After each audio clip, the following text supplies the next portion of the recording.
Friends, my name is Kusum Rajput. Star के में आप सभी का फिर से स्वागत है। और आज हम आपको पढ़ाएंगे वर्ब। वर्ब होती क्या है, जैसे कि हम जानते ही हैं वर्ब क्या होती है। जब हम हमारे द्वारा कोई कार्य अगर किया जाता है, यानी कोई भी मूवमेंट किया जाता है, हम उसे क्या कहते हैं, वर्ब कहते हैं।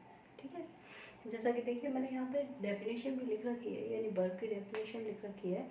वर्ब वह शब्द है जो किसी व्यक्ति या वस्तु के संबंध में कुछ बताते हुए काम करने या होने को प्रकट करता है, वह हमारा क्या कहलाता है, वर्ब कहलाता है। और यहाँ पे मैंने इंग्लिश में भी दे रखी है, a verb is a word which says what a person और थिंग इज अ हैज और डज और व्हाट हैपन्स और is a done to a person और अ थिंग। तो ये होती है हमारी वर्ब। ठीक, ये हमारे वर्ब की डेफिनेशन है। और वर्ब की डेफिनेशन की इतनी वो नहीं है कि मतलब हम डेफिनेशन याद ही करें। तो डेफिनेशन चाहो तो आप याद भी कर सकते हैं, लर्न कर सकते हैं इसको। तो अब हम पूछते हैं कि how many kinds of verb, kinds of verb. ठीक है, यहाँ पे हमने लिखा है काइंड्स ऑफ वर्ब। तो 4 काइंड्स होते हैं, यानी फर्स्ट होता है आपका इंट्रांजिटिव,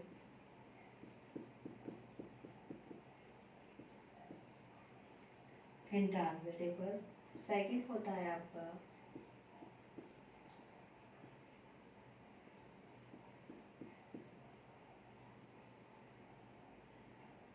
देखिए इंट्रांजिटिव वर्ब, ट्रांजिटिव वर्ब,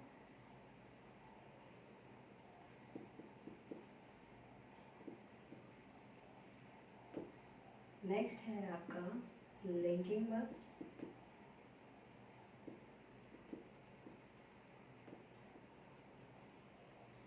और फोर्थ है आपका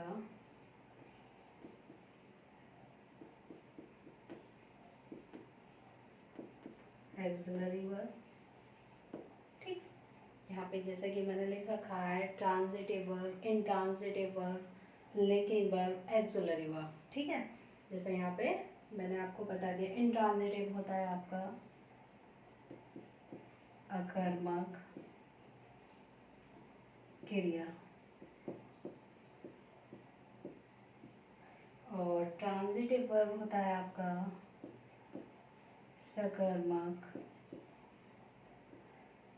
क्रिया, और लिंकिंग वर्ब होता है आपका संयोजक क्रिया, और एक्सिलरी वर्ब होती है आपकी यानी सहायक क्रिया।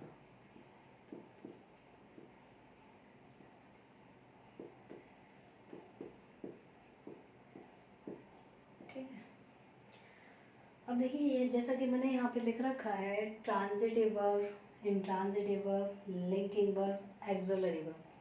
ठीक है, तो आपका यहाँ पे ट्रांजिटिव वर्ब क्या होता है, ट्रांजिटिव वर्ब आपका वो होता है जहाँ पर हमें ऑब्जेक्ट की ज़रूरत ना हो, यानी इसमें हमें क्या है, ऑब्जेक्ट की ज़रूरत नहीं होती, यानी कर्म की ज़रूरत नहीं होती है।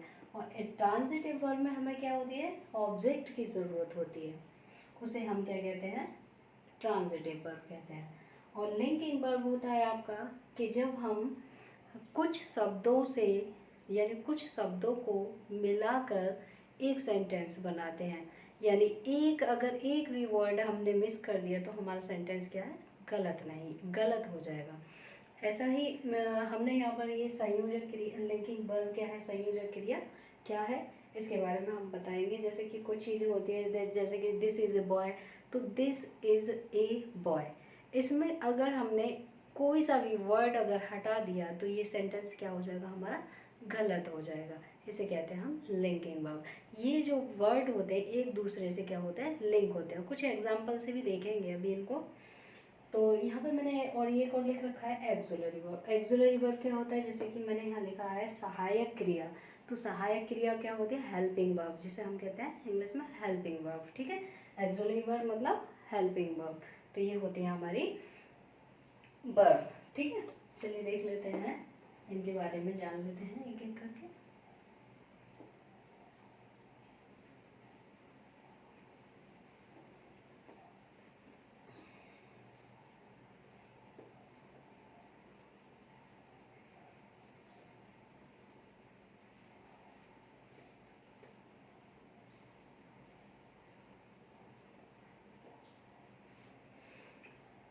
तो देखिए जैसा कि हमने यहाँ पर बताया था अभी आपको कि ट्रांजिटिव इंट्रांजिटिव वर्ब क्या होती है।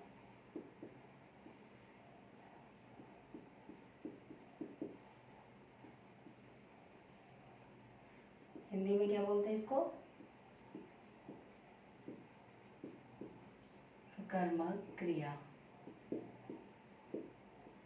ठीक है, तो अकर्मक क्रिया क्या होती है?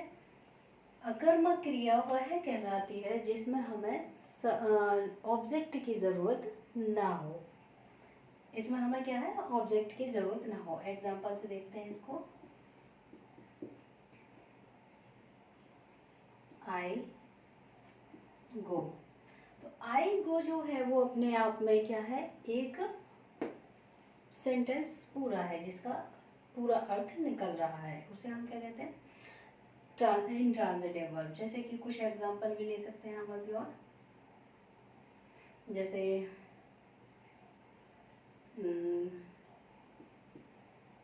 You went. देखिए यहाँ पे क्या है? यू वेंट है। तो यू वेंट क्या है? ये यू वेंट क्या है? तुम गए, तुम गए, तुम गए थे। और यहाँ पर क्या है? आई गो, मैं जाता हूँ। वह खाता है,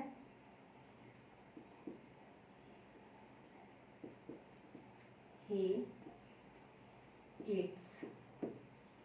ये हो गया ही ईट्स, वह खाता है।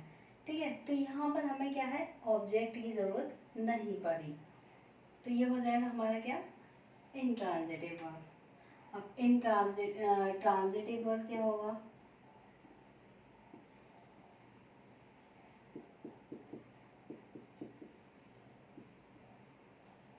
ट्रांजिटिव वर्ब मतलब सकर्मक क्रिया।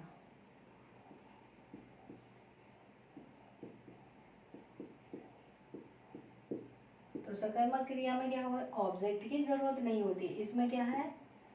इसमें ऑब्जेक्ट की इसमें ऑब्जेक्ट की जरूरत होती है। इसमें ऑब्जेक्ट की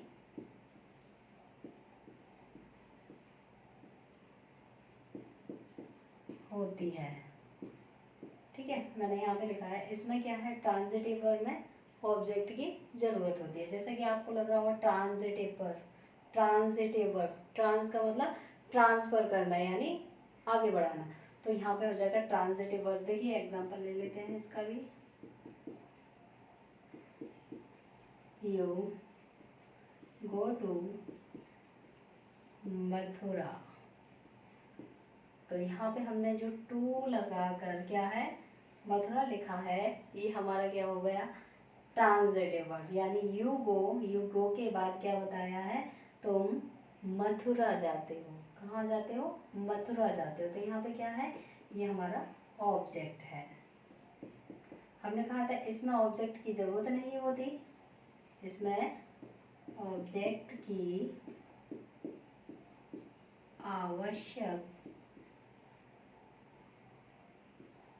आवश्यकता नहीं होती।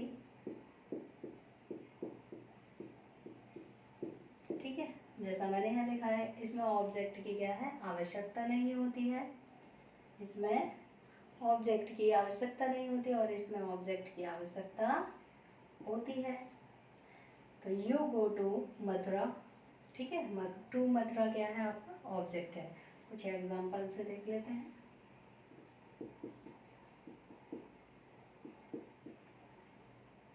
You beat him. You beat him. तो यहाँ पे क्या है? तुम उसे पीटते हो। किसे पीटते हो? उसे पीटते हो। तो यहाँ क्या है? ऑब्जेक्ट की जरूरत पड़ी है। अब यहाँ पे अगर मैं ये कह दूँ कि तुम पीटते हो, ठीक है, तो ये क्या हो जाएगा आपका? ये वाक्य आपका कंप्लीट नहीं होगा। क्यों नहीं होगा कंप्लीट? क्योंकि इसमें क्या है, यू बीट है। अब ये भी पूछा जाएगा किसे पीटते हो, तो बताना भी जरूरी है। तो यहाँ पे क्या है, ऑब्जेक्ट की जरूरत पड़ेगी। इसे कहते हैं हम ट्रांजिटिव वर्ब। ठीक है,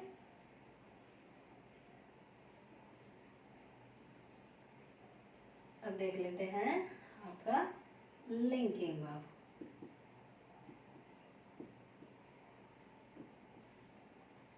लिंकिंग वर्ब क्या होती है आपकी, संयोजक क्रिया। ठीक है, मैंने यहाँ पर लिखा है लिंकिंग वर्ब को क्या कहते हैं, संयोजक क्रिया कहते हैं। अब संयोजक क्रिया क्या है, देखिए जैसा कि अब मैं कोई एग्जांपल से ही समझाती हूँ। जैसे you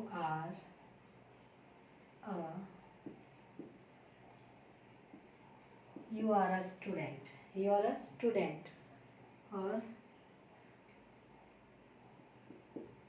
this is a chair. ठीक है, अब यहाँ पर बात आती है कि ये संयोजक क्यों है, कि ये एक दूसरे की सहायता से वाक्य कंप्लीट हुआ है। एक दूसरे की सहायता से ये वाक्य कंप्लीट हुआ है, यानी संयोजक, यानी एक दूसरे की सहायता से ये वाक्य को कंप्लीट किया गया है, यानी इसका पूर्ण अर्थ निकलेगा, यानी कोई सही अर्थ निकलेगा। उसे हम क्या कहते हैं, जैसे दिस इज ए चेयर, तो ये क्या हो गई, यह चेयर है, यह कुर्सी है। तो यहाँ पे क्या है, अगर मैं इसमें से कुछ भी हटा देती हूँ, अगर मान लीजिए एक को ही हटा दिया, तो ये वाक्य क्या हो जाएगा आपका, गलत हो जाएगा। क्योंकि इसमें एडजेक्टिव, क्योंकि इसका रूल होता है subject plus is, am, are, या फिर वॉज वर, अगर पास्ट में है तो वॉज वर। ठीक है, प्लस एडजेक्टिव प्लस एडजेक्टिव भी देखिए, subject is, am, are, was were, या फिर वाज वर, तो प्लस एडजेक्टिव। एडजेक्टिव के बाद होगा आपका नाउन या प्रोनाउन। ठीक है, ये आपका इसका रूल होता है। तो इसकी सहायता, यानी एक दूसरे की सहायता से हम क्या कर रहे हैं, सेंटेंस को पूरा करते हैं।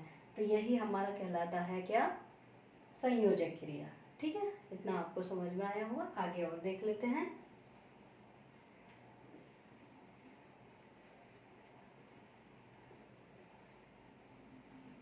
अब देखिए, यहाँ तो हमने ये बता दिया आपको कि मतलब लिंकिंग वर्ब क्या होती है। अब हम जान लेते हैं कि एक्सुलरी वर्ब क्या होती है।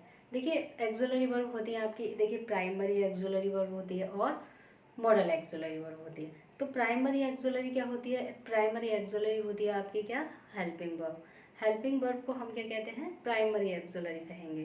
प्राइमरी हेल्पिंग वर्ब तो आपकी मॉडल एक्सुलरी भी है, वो भी हेल्पिंग वर्ब कहलाती है। लेकिन प्राइमरी एक्सुलरी क्या है और मॉडल एक्सुलरी क्या है, इसके बारे में और जान लेते हैं। ठीक,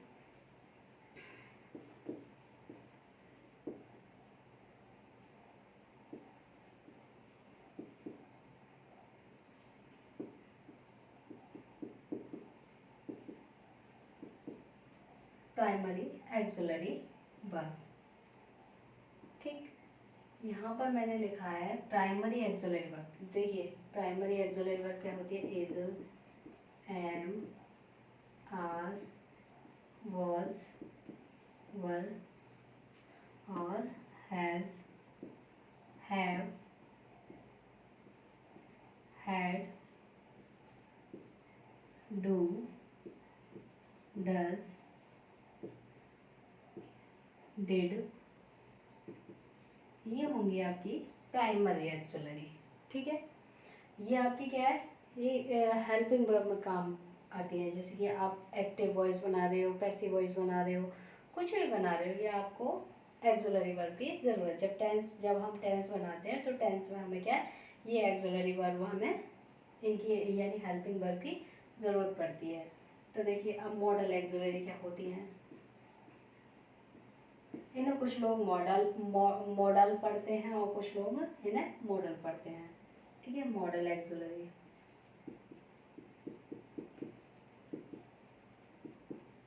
मॉडल एक्सुलरी, एक्सुलरीज कर लीजिए इसको।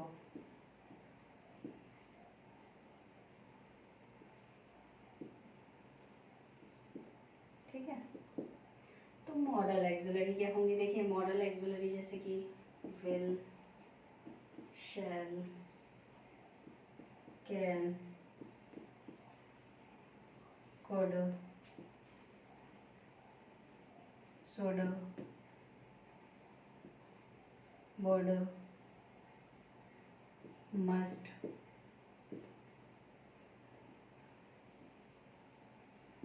ought to, need to, used to। तो ये हमने क्या लिख दिया, आपकी मॉडल एक्सुलरी लिख दी।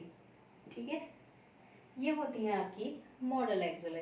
अब इनका यूज़ कैसे करते हैं, ये तो देखिए इनको तो हम बता ही चुके हैं टेंस में, क्योंकि हमने टेंस पढ़ा दिए हैं। यानी टेंस कितने होते हैं, टेंस आपके 3 होते हैं और उनके 4 काइंड्स होते हैं, यानी present indefinite, present continuous, present perfect continuous. वैसे ही यानी प्रत्येक टेंस के 4 भेद होते हैं, यानी past indefinite, past continuous, past perfect continuous. ऐसे ही फ्यूचर के होते हैं, future indefinite, future continuous, future perfect continuous tense. तो ये हम आपको पढ़ा चुके हैं। और अब हम जो बता रहे हैं, यानी ये आपने उसमें पढ़ी भी होंगी। जैसे हमारे वाज वर्ब का यूज़ कहाँ करते हैं, has, have, had, does, did, done, जो भी है। डिड, मैंने यहाँ पे डन नहीं लिखा है, लेकिन आप समझ सकते हैं ये वर्ब, जैसे कि डन लिख सकते हैं आप इसको। ठीक है, तो ये हो गई हमारी क्या, मॉडल एक्सुलरी। ठीक, तो ये मॉडल एक्सुलरी हो गई और ये हमारी प्राइमरी एक्सुलरी हो गई। ठीक है, इतना आपको क्लियर हुआ होगा। चलिए कुछ एग्जांपल से इनको भी देख लेते हैं।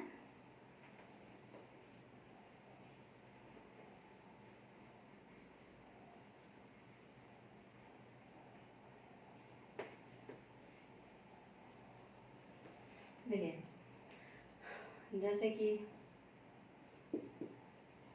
यू हैव अ कार, यहाँ मैंने लिखा है यू हैव अ कार, तुम्हारे पास क्या है, यहाँ पे मैंने लिखा है तुम्हारे पास कार है, यही है ना, तुम्हारे पास कार है। यू हैड अ, तुम्हारे पास कुर्सी थी, यही है ना, तुम्हारे पास कुर्सी थी। तो ये हमारी क्या चल रही है, हेल्पिंग वर्ब है, यानी प्राइमरी एक्सुलरी। अब हम मॉडल एक्सुलरी की बात करें,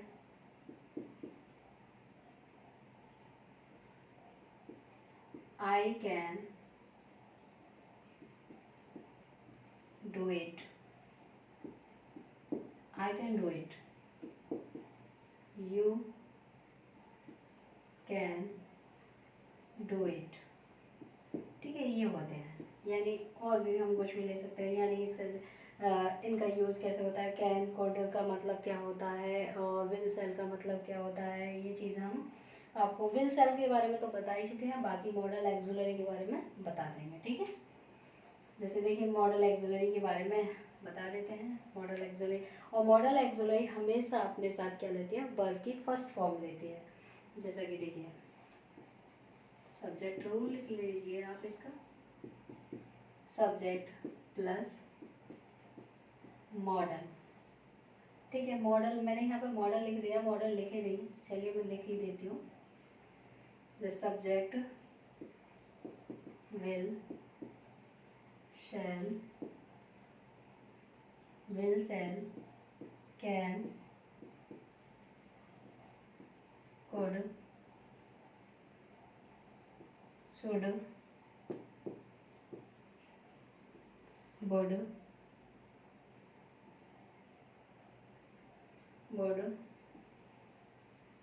must,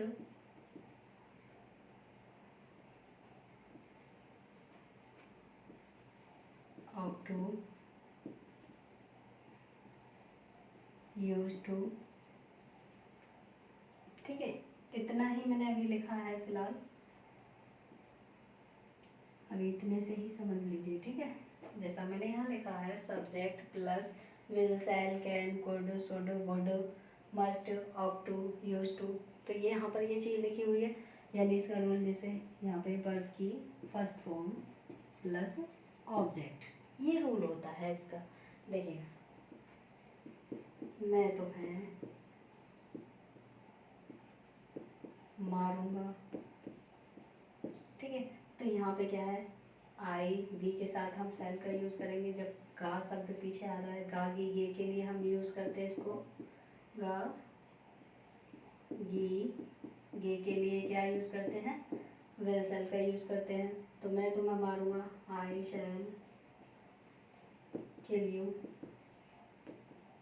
यही आएगा, आई शैल किल यू। अगर यहाँ पे ये कह दे मैं तुम्हें अवश्य मारूंगा, तो क्या हो जाएगा, आई विल किल यू। ठीक है, ये हो जाएगा।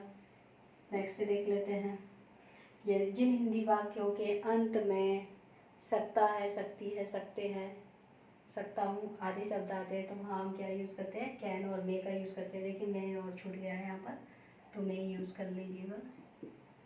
ठीक है, तो कैन मे का यूज़ कब करते हैं, जब वाक्य हिंदी वाक्य के अंत में सकता है, सकती है, सकते हैं आदि शब्द आते हैं, तो हम कैन मे का यूज़ करते हैं। एग्जाम्पल से देख लेते हैं, मैं उसे बुला सकता हूँ, मैं उसे बुला सकता हूँ, आई कैन कॉल हिम।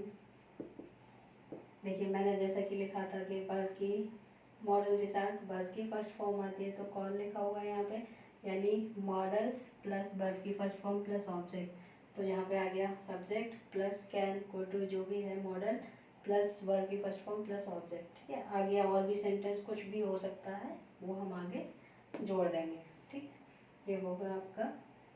अब देखिए मे का यूज़ कहाँ करते हैं, मे का यूज़ करते हैं हम जब किसी से आज्ञा मांगते हैं, किसी चीज़ की आज्ञा मांगते हैं, तब हम मे का यूज़ करते हैं।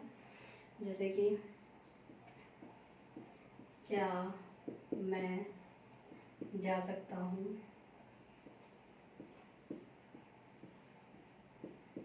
ठीक है, यहाँ पे ये लिखा है क्या मैं जा सकता हूँ, तो क्या आ जाएगा, मैं आई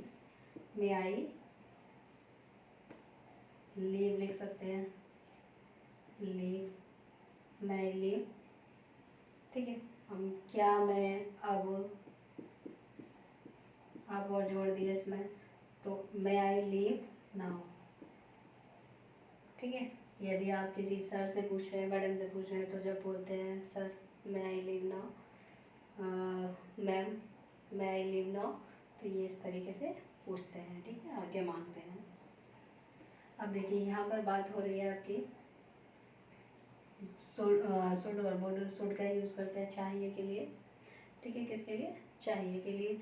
जैसे कि जिन हिंदी वाक्यों के अंत में चाहिए शब्द आता है, तो वहाँ शुड और मस्ट का यूज़ करते हैं। मस्ट हम वहाँ यूज़ करते हैं जहाँ अनिवार्यता होती है, वहाँ हम मस्ट का यूज़ करते हैं। जैसे एग्जांपल से देख लेते हैं, तुम्हें उसे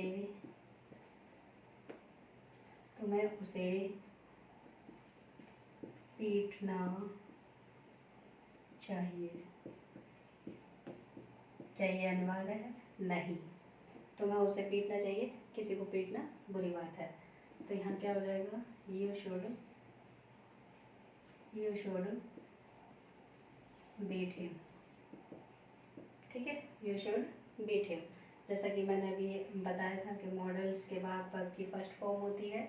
कभी भी याद रखिए, अगर मॉडल के साथ अगर कोई भी वर्ब की फर्स्ट फॉर्म के अलावा अगर सेकंड फॉर्म, थर्ड फॉर्म या फोर्थ फॉर्म अगर कोई सी फॉर्म हुई है, तो उसे क्या कर दीजिए, काट दीजिए, वो गलत है।